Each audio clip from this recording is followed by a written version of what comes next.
The one project protecting Prince Harry's reputation may now be collapsing in real time. Invictus Games was supposed to remain untouchable, Harry's proudest achievement, respected globally for helping wounded veterans rebuild their lives. But then Boeing reportedly walked away. The aerospace giant chose not to renew support for Birmingham 2027, triggering absolute panic among organizers. Reports claim corporate support crashed from 44 sponsors down to only 11. Critics exploded online asking why veterans allegedly struggled with travel expenses while Sussex luxury branding dominated headlines. It means so much to him. You are his family, just as we are his family.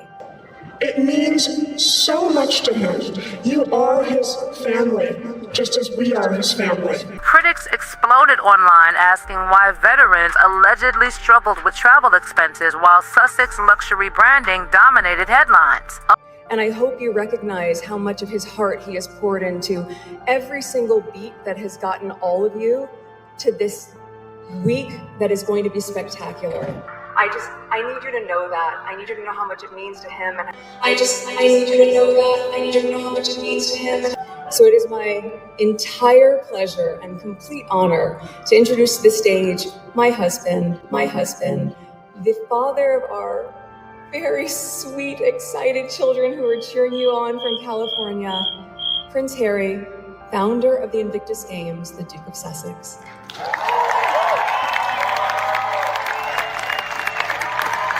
Invictus was his final shield against growing public criticism.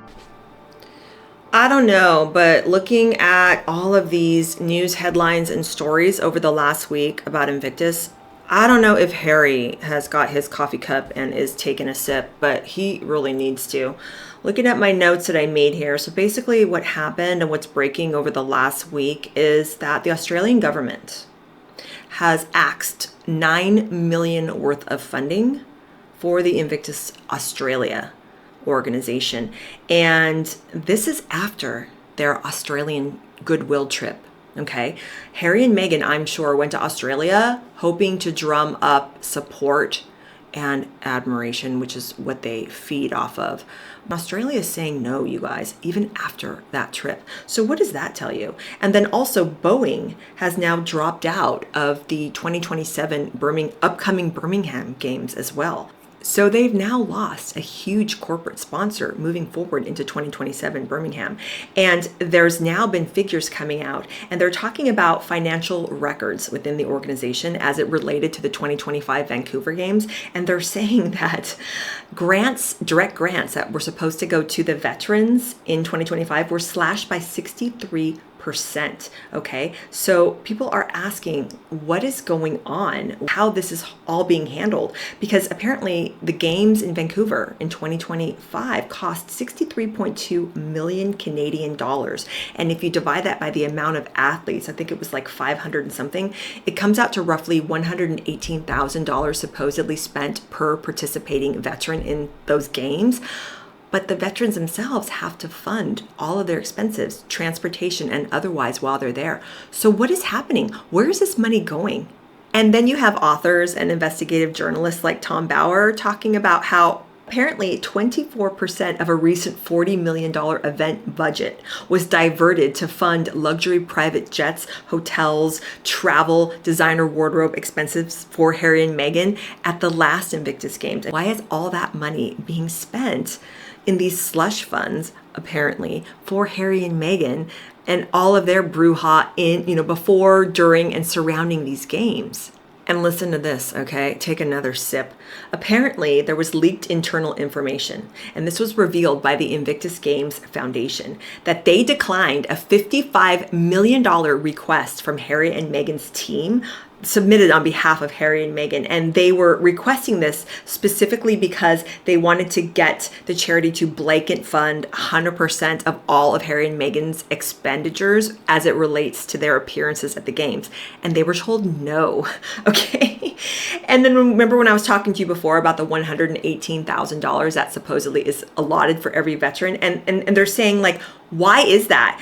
Especially when you've got these direct financial grants, which are supposedly supposed to be handed out to these veterans, they were slashed by 63% during those 2025 games. And that money was apparently going towards executive salaries and what they called administrative staging costs. Okay.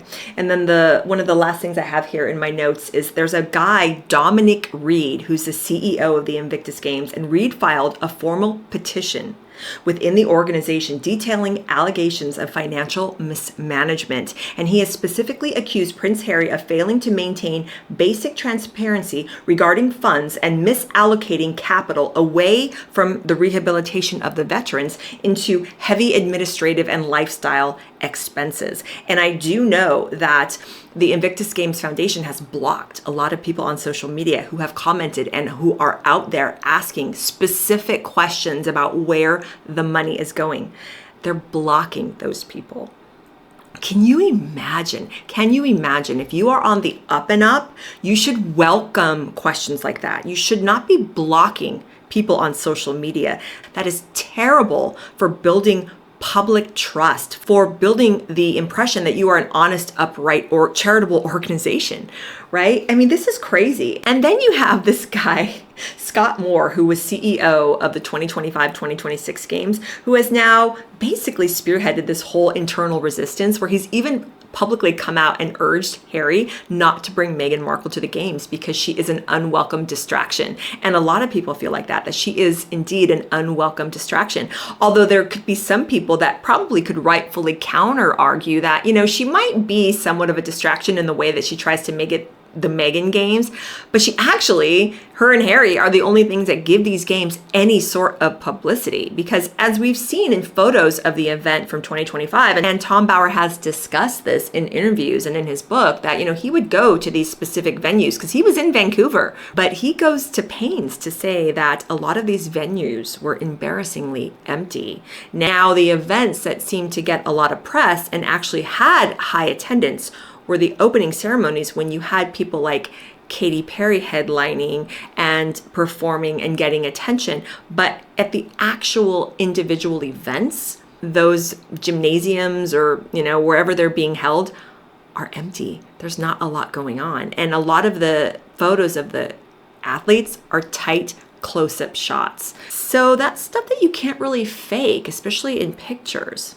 And then you have this lady, Melanie Poole, who resigned from her leadership role on the board for the upcoming UK Birmingham Games, just recently resigned because there's all this internal friction going on between the Games' massive $30 million budget and all these internal questions within the UK game organization there involving Invictus, saying, where's this money going? What is happening? She doesn't want any part of it. She's resigned. They're wanting them to clap down on these expenses that Harry and Meghan are spending regarding their appearances. And it doesn't, and they want questions answered.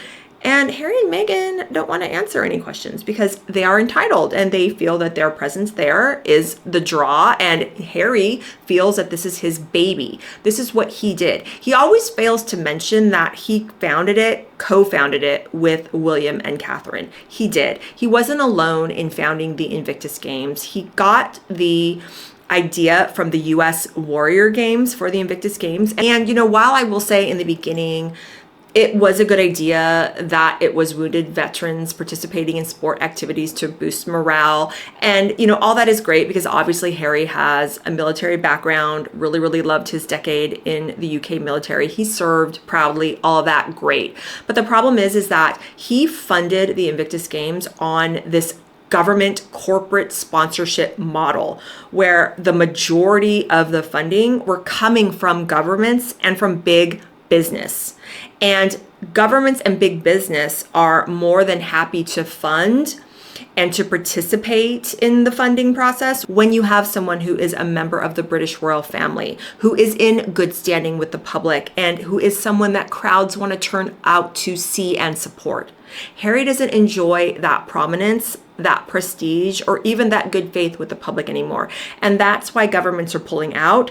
And that's why corporate sponsors like Boeing are pulling out. People do not want to be associated with Harry and his wife. So they have effectively tarnished this Invictus Games image just by their association. What he needed to have done when he stepped down was have somebody else take his place. But we all know what happened. Her late Majesty, Queen Elizabeth II, basically was placating Harry during Megxit and not wanting to just strip him of everything. She knew that he served proudly, that he enjoyed his work with the Invictus Games. So she basically allowed him to be the forward-facing brand of that organization. But this is now where we find ourselves.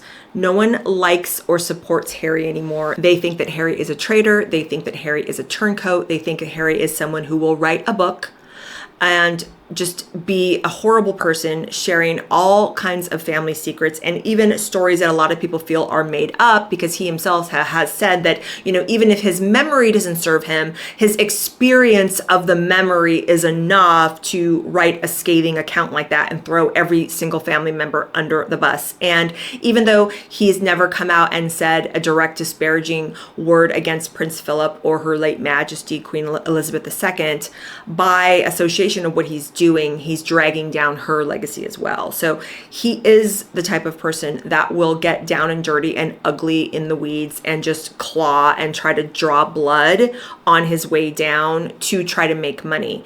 And that's unfortunately who he's demonstrated himself to be. And I really wish that he would get out of this victim mentality. I really wish he would get out of this whole selling secrets for money type mindset that he has mired himself in for the last 6 years. I don't really feel that he is with a partner who is allowing him that space to breathe. I don't see Meghan as a type of person coming to him and saying, look, we need to just take a step back. We need to stop selling secrets for money and just being these traitorous individuals in the public eye. They're not going to do that. Again, when they are willing to do what they have done to their respective families, what makes you think that they're not going to continue, and they're not going to continue to behave badly like this with organizations that they're involved with the companies, with people like Netflix and Spotify and Invictus and all that? It's just they're going to throw anybody under the bus that they can. They're going to drag everyone down with them. They're going to sue everybody in sight. And this is where we find ourselves. So also in my reading, I found out really that the Invictus Foundation, it really is just a small, tiny bit of the budget that, for example, the government of Australia in their whole veteran affairs government model, it's only one little thing that they invest in.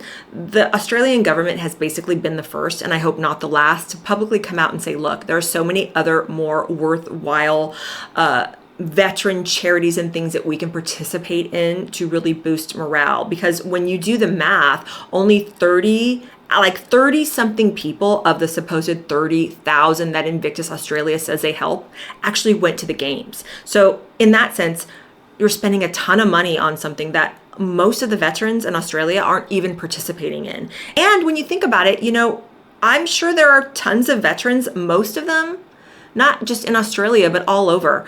Going and participating in a sports competition is probably on the lower rung of stresses and responsibilities that these veterans and their families face. A lot of them need everyday life living help and skills and things. So I know Harry is really big into sports, and that's why he's so into this, but Harry's so narrow-minded and so narrowly focused on what he likes and his interests that it doesn't even really seem like he wants to help the veterans in any other capacity other than they all need to participate in his little sports competitions. In my opinion, I find that selfish. I find that not really plugged into the needs of what veterans in communities really, really need. And I'm sure what a lot of them really do not need is to have to pay their own way, their travel expenses and all their expenses while they have to go around the world to participate in these games. So I think Harry needs to cut his losses. Mark my words, this is only going to get worse. Australia is only going to be the tip of the iceberg here.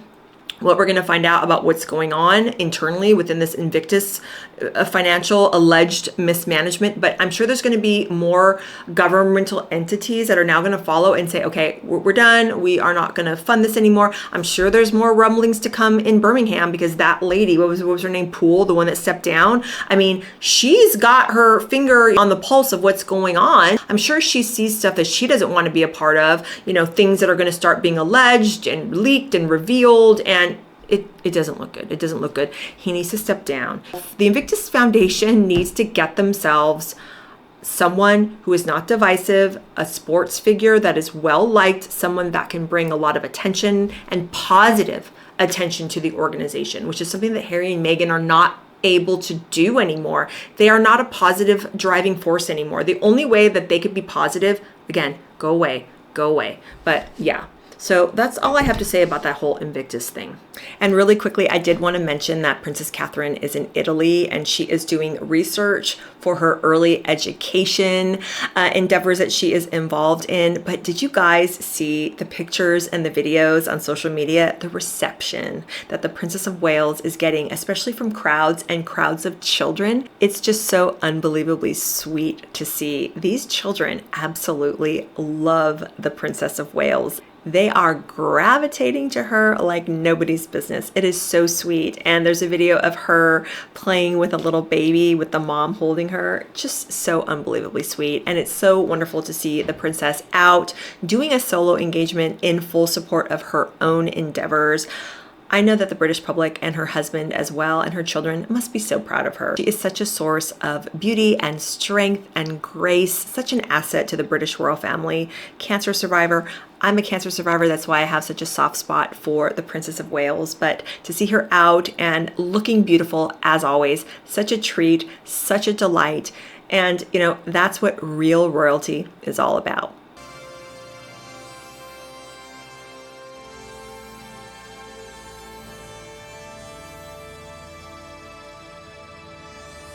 So it is my entire pleasure and complete honor to introduce to the stage my husband, Prince Harry, founder of the Invictus Games, Duke of Sussex.